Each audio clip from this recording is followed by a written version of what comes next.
নমস্কার প্রিয় দর্শকবৃন্দ। এই পৃথিবীতে এমন অনেক মানুষ আছে যারা জীবনের প্রতিটা দিন কাটায় কান্না আর হতাশার মধ্যে। তারা চেষ্টার পর চেষ্টা করেও সফল হয় না, হাসি মুখে থাকলেও ভেতরে ভেতরে তারা বিধ্বস্ত। কখনো কি ভেবেছ এমনটা কেন হয়? কেন কারো জীবন সারাক্ষণ দুঃখে মোড়ানো থাকে? এর উত্তর খুঁজলে আমরা চলে যাই হাজার বছরের প্রাচীন জ্ঞানের দিকে। শ্রীকৃষ্ণ বলেছিলেন, একটি বিশেষ পাপ আছে যার ফলেই মানুষ জীবনের প্রতিটি পরতে দুঃখ ভোগ করে। আজ সেই গভীর কথাটি আমরা বাস্তব জীবনের উদাহরণ দিয়ে জানব। বিশেষ করে চাকরির জীবনে কিভাবে এই পাপ মানুষকে ধ্বংস করে দেয় সেটাও আলোচনা করব। 1. নিজের কর্তব্য এড়িয়ে যাওয়া। শ্রীকৃষ্ণের চোখে সবচেয়ে বড় পাপ। গীতা অনুসারে শ্রীকৃষ্ণ বলেছেন, স্বধর্মে নিধনং শ্রেয়ঃ পরধর্ম ভয়াবহঃ। অর্থাৎ নিজের ধর্ম পালন করেই যদি মৃত্যু হয় তাও শ্রেয়, অন্যের দায়িত্ব পালন করে বাঁচা ভয়ঙ্কর। এই কথাটার গভীর মানে হলো যে ব্যক্তি নিজের দায়িত্ব এড়িয়ে চলে সে পাপ করছে। জীবনে সবার একটা দায়িত্ব থাকে, সেটা পরিবারে হোক, সমাজে হোক বা নিজের আত্মার কাছে হোক। কেউ যদি এই দায়িত্ব থেকে পালিয়ে যায় তাহলে তাকে সারা জীবন ভোগ করতে হয়। এই পাপ চাকরির ক্ষেত্রেও দেখা যায়, অনেক মানুষ কাজ করতে গিয়ে সময় কাটায় ফাঁকি দিয়ে, দায়িত্ব না নিয়ে। তারা ভাবে এইভাবে এড়িয়ে গেলেই চলবে, কিন্তু বাস্তবে সময়ের পর সময় চলে যায় আর সেই দায়িত্ব ফাঁকি দেওয়া লোকটা পড়ে যায় পিছনে, হয় দুঃখী, হতাশাগ্রস্ত আর অবমূল্যায়িত। 2. প্রতারণা। কর্মক্ষেত্রে ও ব্যক্তিজীবনে শ্রীকৃষ্ণ বলেছিলেন, অসত্য কখনো টিকে না, সত্যের ওপর দাঁড়ানো মানুষই শেষ হাসি হাসে। যে ব্যক্তি অন্যকে ঠকায় সে হয়তো সাময়িক লাভ করতে পারে কিন্তু জীবনে শান্তি পায় না। এমন অনেক মানুষ আছে যারা চাকরির ক্ষেত্রে সহকর্মীদের পেছনে ছুরি মারে, বসকে মিথ্যা বলে এগিয়ে যায়। আবার কেউ পরিবারকে ঠকায়, সম্পর্ক ভেঙে দেয় কিংবা বন্ধুকে বিশ্বাসভঙ্গ করে। এই প্রতারণার পাপ মানুষকে সারা জীবন কাঁদায়। তার জীবনে আসে না স্থিরতা, আসে না মানসিক শান্তি। 3. মা বাবার অবহেলা।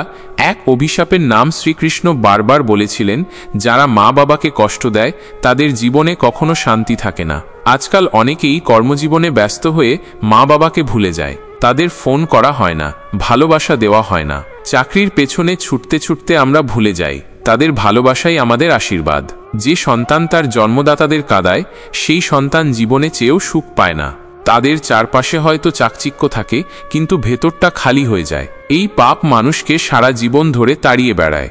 হয়তো একসময় টের পায় কিন্তু তখন আর কিছু করার থাকে না। 4. নিজের প্রতিভা নষ্ট করা। আত্মঘাতী পাপ। শ্রীকৃষ্ণ বলেছেন, যে নিজের শক্তিকে চিনতে পারে না সে নিজেকেই হত্যা করে। আমরা অনেকেই এমন একটা চাকরি করি যা আমাদের আনন্দ দেয় না। আমাদের ভেতরে কোনো প্রতিভা আছে, কোনো স্বপ্ন আছে, কিন্তু আমরা সেই স্বপ্নকে গলা টিপে হত্যা করি। শুধু সমাজের চাপে বা টাকার পেছনে ছুটে নিজের স্বতন্ত্রতা হারিয়ে ফেলি। এই পাপটা একটু নীরব কিন্তু মারাত্মক, কারণ জীবনের শেষে দাঁড়িয়ে এই মানুষগুলো শুধু একটাই কথা বলে, ইস, যদি একটু সাহস করে নিজের পথে হাঁটতাম। এই আক্ষেপই তাদের সারা জীবনের দুঃখ। 5. অন্যের অমঙ্গল কামনা করা। নিজের ধ্বংস ডেকে আনা। শ্রীকৃষ্ণ এক জায়গায় বলেছিলেন, যে অপরের ক্ষতি চায় তার নিজের সংসারেই আগুন লাগে।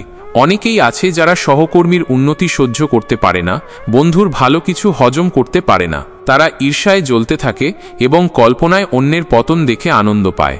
কিন্তু তারা বোঝে না এই মানসিকতা তাদের মনটাকেই অন্ধকারে ঢেকে দেয়। তারা নিজেরাই আটকে পড়ে উন্নতির পথ থেকে।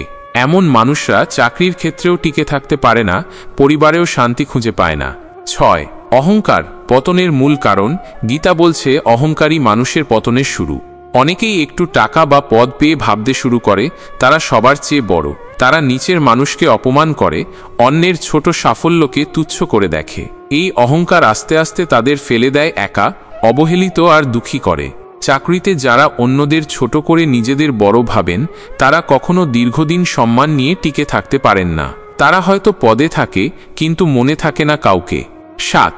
কৃতজ্ঞতা না থাকা। অদৃশ্য এক পাপ। শ্রীকৃষ্ণের শিক্ষায় বারবার এসেছে কৃতজ্ঞতা। যে ব্যক্তি তার প্রাপ্তির জন্য কৃতজ্ঞ নয় সে জীবনে কিছুতেই তৃপ্ত হতে পারে না। এই মানুষরা সবসময় অন্যের দিকে তাকিয়ে জ্বলে, কাঁদে আর ভাবে, আমি কেন পাইনি। এই মানসিকতা এমন এক বিষ যা আস্তে আস্তে আত্মাকে গিলে ফেলে। চাকরি থাকলেও মন পড়ে থাকে অন্যের গাড়ি, অন্যের জীবন দেখে আফসোসে। এভাবেই নিজের ভালো থাকা ধ্বংস করে। 8. দয়া না থাকা হৃদয়ের শূন্যতা। শ্রীকৃষ্ণ বলেছেন, দয়াহীন মানুষ পাষাণের মতো, আর পাষাণে কখনো প্রাণ থাকে না।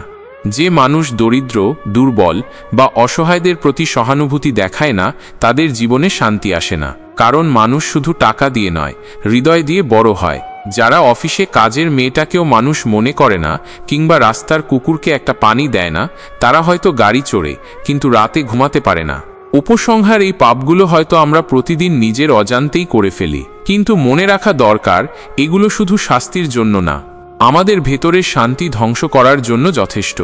জীবনে সাফল্য মানে শুধু টাকা না, চাকরি না, বড় পদ না। সাফল্য মানে আত্মার প্রশান্তি। আর আত্মার প্রশান্তি আসে তখনই যখন আমরা পাপ থেকে নিজেকে রক্ষা করি। তাই আজ থেকেই নিজের মধ্যে একটু ফিরে তাকাও। তুমি কি কারো প্রতি অন্যায় করছো? মা বাবাকে কষ্ট দিচ্ছ? প্রতারণা করছো? নিজের দায়িত্ব এড়িয়ে যাচ্ছ? তাহলে আজই থেমে যাও। পাপ যত ছোটই হোক, সেটাই তোমার জীবনের দুঃখের মূল হতে পারে। শ্রীকৃষ্ণ আমাদের শুধু উপদেশ দেননি, তিনি আমাদের ভালো থাকার পথ দেখিয়েছেন। শেষ কথা, তুমি যদি এই কথাগুলো বিশ্বাস করো, যদি চাও জীবনে সত্যি পরিবর্তন আনতে, তাহলে এই ভিডিওর নিচে একটা কমেন্ট করো, আমি নিজেকে বদলাতে চাই। আর হ্যাঁ ভাই, এই রকম বাস্তব, হৃদয় ছোঁয়া ভিডিও পেতে চাইলে এখনই চ্যানেলটা সাবস্ক্রাইব করে নাও। কারণ সামনে এমন এমন ভিডিও আসবে যা তোমার জীবন বদলে দিতে পারে। ভুলে যেও না, হতাশ হইও না, তুমি বদলাতে পারবে।